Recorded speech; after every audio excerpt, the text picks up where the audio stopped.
হে everyone, আসসালামু আলাইকুম রহমতুল্লাহ। আশা করি সকলে ভালো আছেন। আমিও আল্লাহর রহমতে অনেক ভালো আছি। আজ আমি আপনাদের সাথে শেয়ার করতে চাচ্ছি আমার এক চমৎকার ভ্রমণের গল্প। দুপুর 2:30 দিকে আমরা যাত্রা শুরু করি হাটাজারি মাদ্রাসা থেকে। রোদের তেজ তখনও কমেনি, কিন্তু মনে ছিল এক ধরনের উত্তেজনা। আজ একটু অন্যরকম কিছু হতে যাচ্ছে। আর এই যাত্রায় আমি একা ছিলাম না, আমার সাথে ছিল আমার কিছু প্রিয় মুখ, কাছের মানুষ, যাদের সাথে সময় কাটানো মানে অন্যরকম শান্তি। প্রথমে আমরা একটা সিএনজি ভাড়া করে বড়দিঘির পাড় পর্যন্ত। সেই চেনা রাস্তাগুলো যেন সেদিন একটু বেশি সুন্দর লাগছিল। বড়দিঘির পাড় পৌঁছে আরেকটা সিএনজি ভাড়া করে আমরা হেলবি পার্ক পর্যন্ত। রাস্তা জুড়ে সবুজ, বাতাসে একটা শীতলতা, আর আমাদের গন্তব্য ছিল আনন্দের এক ছোট্ট স্বপ্নভূমি হেলবি পার্ক। পার্কে প্রবেশের জন্য টিকিট কাটতে হয়। আমরা সবাই 50 টাকা করে টিকিট কেটে ভিতরে ঢুকলাম। গেট পেরিয়ে যেন এক অন্য জগতে চলে আসলাম। মনে হলো শহরের কোলাহল থেকে কিছু সময়ের জন্য হলেও দূরে এসে গেছে। পার্কটা বেশ বড়, আর প্রতিটা জায়গায় ছড়িয়ে আছে প্রকৃতির সৌন্দর্য আর নির্মিত বিনোদনের এক দুর্দান্ত মিছিল।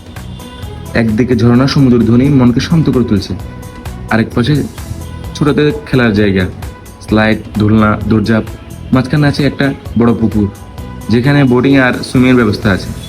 পানির উপর বেশি বেড়ানো নৌকাগুলো দেখতে যেমন সুন্দর, তেমনই সেটা উপভোগ করাও ছিল চমৎকার এক অভিজ্ঞতা। পার্কের আরেক পাশে দাঁড়িয়ে আছে দুটি পুরনো ট্যাঙ্ক, যা ইতিহাসের এক নিঃশব্দ সাক্ষী হয়ে আজও দাঁড়িয়ে আছে। সেগুলোর পিছনে রয়েছে এক মর্মান্তিক গল্প, রক্তমাখা এক সময়ের স্মৃতি, যা আজও হৃদয় স্পর্শ করে যায়। সেগুলো দেখে আমরা সবাই এক মুহূর্তের জন্য স্তব্ধ হয়ে যাই। প্রকৃতির মাঝেও ইতিহাস যেন বলে যাচ্ছে তার আপন কথা। ভ্রমণের এই কয়েক ঘন্টা যেন একরাশ প্রশান্তির মতো এসে আমাদের ক্লান্ত মনকে জুড়িয়ে দিল। কাছে মানুষের সাথে সময় কাটানো, প্রকৃতির মাঝে হারিয়ে যাওয়া, আর ইতিহাসকে কাছ থেকে অনুভব করা, এর সব কিছু মিলিয়ে হিলবি পার্ক কাটানোর সেই বিকেলটা মনে গেঁথে রাখার মতো। আর মনে গেঁথে থাকলো। শেষ কথা, ভ্রমণ মানে শুধু ঘোরাঘুরি না, ভ্রমণ মানে কখনো সময়কে থামিয়ে রাখা, কখনো স্মৃতির ঝুলিতে নতুন কিছু যোগ করা। হিলবি পার্ক আমাদের কাছে ঠিক তেমনই এক জায়গা হয়ে থাকলো, শান্তি, ভালো ভালো লাগার আর একটুখানি অন্যরকম হওয়ার। তো এই পর্যন্ত ছিল আমার ভিডিও। সবাইকে শেষ পর্যন্ত দেখার জন্য ধন্যবাদ। দেখা হবে পরের ভিডিওতে। ততক্ষণ পর্যন্ত ভালো থাকবেন, সুস্থ থাকবেন। আসসালামু আলাইকুম রহমতুল্লাহ।